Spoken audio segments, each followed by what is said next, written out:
मुख्यमंत्री युवा कार्य प्रशिक्षण योजनेअंतर्गत एक अत्यंत महत्त्वाची नवीन अपडेट प्राप्त झाली आहे। नवीन अपडेट आलेली आहे। पाहू शकता, मुख्यमंत्री युवा कार्य प्रशिक्षण योजनेअंतर्गत 3 नवीन शासन निर्णय GR निर्गमित करण्यात आले आहेत। कौशल्य विकास, उद्योजकता व रोजगार विभाग जो आहे मंत्रालय यांच्या अंतर्गत हे नवीन 3 शासन निर्णय जाहीर करण्यात आले आहेत। हे काय आहेत हे आजच्या व्हिडिओ सेशनमध्ये आपण डिटेलमध्ये जाणून घेऊयात।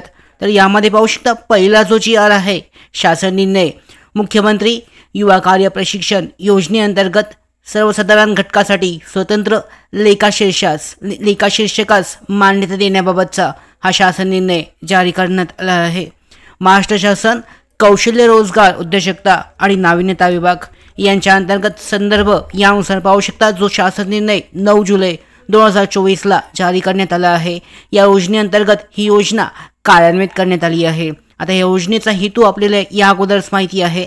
यानुसार पाहू शकता, युवा कार्य प्रशिक्षण योजनेची वित्तीय व्याप्ती ही मोठ्या प्रमाणावर आहे आणि त्याबाबतच्या खर्चाचे क्षेत्रनिहाय सेक्टर वाईज व्यवस्थापन करता यावे यासाठी योजनेअंतर्गत सर्वसाधारण त्याचबरोबर अनुसूचित जाती, अनुसूचित जमाती याकरता स्वतंत्र लेखाशीर्षक प्रस्तावित करण्यात यावेत अशी सूचना वित्त विभागाकडून प्राप्त झाल्या होत्या।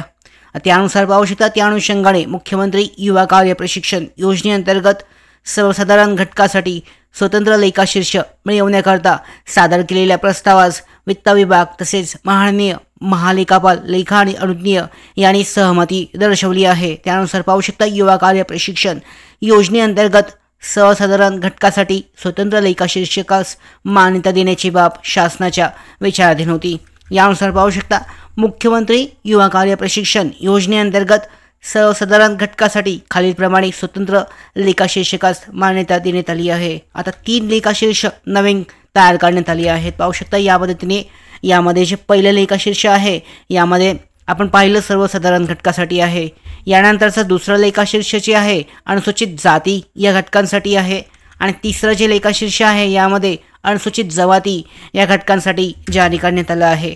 आता याचा जी योजना आहे, योजनेचे प्रशिक्षणार्थी आहेत यांच्यावर काय फरक पडू शकतो हे जाणून घेणं आवश्यक आहे। तर पाहू शकता, यामध्ये कोणत्याही पद्धतीचा फरक जो आहे तो पडणार नाही आहे। पाहू शकता, महत्त्वाचं एवढंच आहे की जी योजनेअंतर्गत तुम्हाला जो विद्यावेतन तुमच्या बँक खात्यामध्ये जमा केलं जातं, पगार जो दिला जातो, हा पगार यापूर्वी जो लेखाशीर्षक होता युवा कार्य प्रशिक्षणचा एकच लेखाशीर्षक होतं आणि त्या अंतर्गत हा पगार दिला जायचा। आता वित्त विभागासाठी सोपं पडावं यासाठी एकूण 3 वेगवेगळे लेखाशीर्षक तयार करण्यात आले आहेत आणि त्यानुसार तुमचा जो विद्यावेतन आहे ह्या 3 म्हणजे तुम्ही सर्वसाधारण आहात, अनुसूचित जाती, अनुसूचित जमाती, तर या प्रवर्गानुसार जे लेखाशीर्षक बनवण्यात आले आहेत त्या पद्धतीने जे विद्यावेतन आहे त्या लेखाशीर्षकातून दिले जाणार आहे। याचा जे प्रशिक्षणार्थी आहेत यांच्यावर कोणत्याही पद्धतीने त्यांचा इफेक्ट जो प्रभाव आहे, फरक आहे तो काहीच पडणार नाही आहे। फक्त जे शासन आहे कौशल्य, रोजगार, उद्योजकता, नाविन्यता विभाग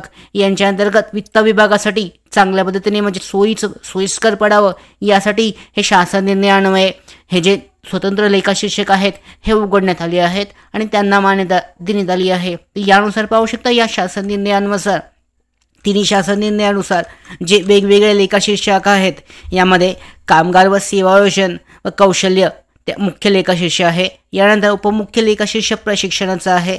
गौण शीर्षक आहे शिकाऊ उमेदवारी प्रशिक्षण, गट शीर्षक आहे शिकाऊ उमेदवारी प्रशिक्षणासाठीचं आणि उपगट शीर्षक ज्या अंतर्गत जो विद्यावेतन आहे जमा केले जातं। मुख्यमंत्री युवा कार्य प्रशिक्षण योजना कार्यक्रम हा उपगट जो शीर्षक आहे या अंतर्गत तुमचं विद्यावेतन जमा केलं जातं। अशा पद्धतीने हे 3 लेखाशीर्षक उघडण्यात आली आहेत। बाकी सध्यापुरतं तरी अजून वेगळी अपडेट देण्यात आली नाही आहे। जॉईनिंग जी आहे प्रक्रिया 5 महिन्यासाठीची पुनर्नियुक्ती ही 22 पासून पुढच्या आठवड्यापासून सुरू होत आहे, सगळ्यांची पूर्ण होणार आहे। या संदर्भात व्हिडिओ सेशन केलेलं आहे, चेक करू शकता। त्याचबरोबर या संदर्भातल्या अशाच नवनवीन महत्त्वाच्या अपडेट्स मिळवण्यासाठीच नोकर भरतीच्या यूट्यूब चॅनलला सबस्क्राईब करा।